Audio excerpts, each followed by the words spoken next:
एक ऐसा एक हमारा जोन है, ठीक है। और इस जोन से मार्केट आ रहा है, आने के बाद इस जोन को ऐसे टैप करता है। तो टैप करने के बाद इस जोन को मार्केट रिस्पेक्ट करता है। रिस्पेक्ट करने के बाद क्या होगा, क्योंकि इस जोन में रिस्पेक्ट करता है, रिस्पेक्ट करने के बाद मार्केट ऐसे ऐसे नीचे आता है, ठीक है। नीचे आने के बाद फिर से यहाँ से एक बाइंग आती है, बोल सकते हो पुल बैक आता है, और मार्केट यहाँ से जाके ऊपर जाता है, फिर से नीचे आता है, फिर से इसी जोन में आके ऐसे ऐसे ऊपर जाता है, ठीक है। तो यही प्रक्रिया यही प्रोसेस कभी कुछ देर तक ऐसा ही चलता रहता है। तो देखो बेसिकली अगर आप देखोगे ऊपर का एक ऐसा एक जोन क्रिएट हो रहा है, जिधर पे मार्केट जब भी जाता है उधर पे मार्केट को एक बैक मिलता है, मतलब कोई उससे ऊपर जाने से रोक रहा है, ठीक है। ऐसा आप पकड़ लो। तो ये जो जोन है, अगर हम इस जोन को हमारा जो रेक्टेंगल टूल है, या आप बोल सकते हो हॉरिजॉन्टल लाइन है, अब उससे भी ड्रॉ कर सकते हो, बेटर होता है सर रेक्टेंगल टूल से ड्रॉ करना। तो रेक्टेंगल टूल से कुछ इस तरह से अगर आप ड्रॉ करोगे तो आपको एक जोन मिलेगा, ठीक है। तो ये जो जोन है, क्योंकि यहाँ से मार्केट बार बार फुल बैक बोल सकते हो नीचे आ रहा है, तो इस जोन को हम बोलेंगे क्या सर, रेजिस्टेंस जोन, ठीक है। क्योंकि मार्केट यहाँ से रेजिस्टेंस लेके मार्केट हर वक्त नीचे आ रहा है।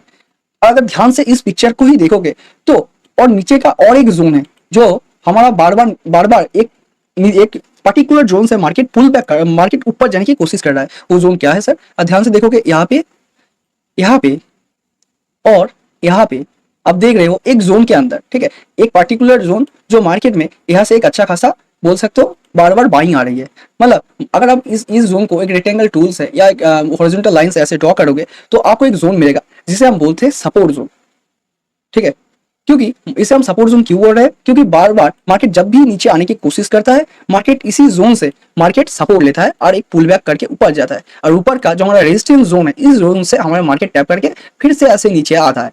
तो यही हमारा सपोर्ट रेजिस्टेंस है जो हमारा ट्रेडिंग में बहुत ही हेल्प करता है। तो आपकी जानकारी के लिए थोड़ा इंफॉर्मेशन मैं बता देता हूँ, क्योंकि यहाँ से मार्केट को ये जो हमारा रेजिस्टेंस जोन है, ठीक है, ये जो रेजिस्टेंस जोन है, क्योंकि मार्केट को यहाँ पे एक बार बार यहाँ से एक सेलिंग देखने मिलने वाला है, मतलब मार्केट यहाँ से बार बार नीचे आ रहा है, इसका मतलब जो हमारा रेजिस्टेंस जोन है इधर पे बैठा रहता है हमारा सेलर, ठीक है। जब भी ये जोन पे आ रहा है मार्केट, एक बार, दो बार या तीन बार या 3 टाइम, जितने भी टाइम आ रहा है इधर पे हमारे बैठा रहता है सेलर। इसीलिए मार्केट में यहाँ पे जब भी आता है मार्केट में एक सेलिंग आती है।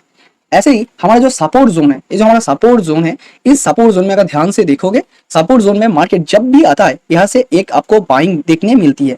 मतलब अगर हमारा रेजिस्टेंस जोन में सेलर बैठा होता है तो सपोर्ट जोन में हमारा बायर बैठा होता है। तो बायर क्या करता है सर, बायर किसी भी स्टॉक को व किसी भी इंडेक्स के चार्ट को देख के एक अच्छा इस जोन में बाइंग करता है, और जहां से एक बाइंग होती है तो वहां से मार्केट ऊपर जाता है। तो बेसिकली हमारा बायर रहता है सपोर्ट जोन में। तो इसी जोन में जब भी मार्केट आता है तो यहाँ से एक अच्छा खासा बोल सकते हो एक अपट्रेंड का शुरुआत होती है, ठीक है।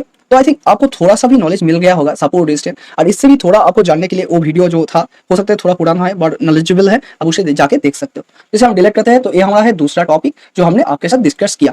देखो हमारा जो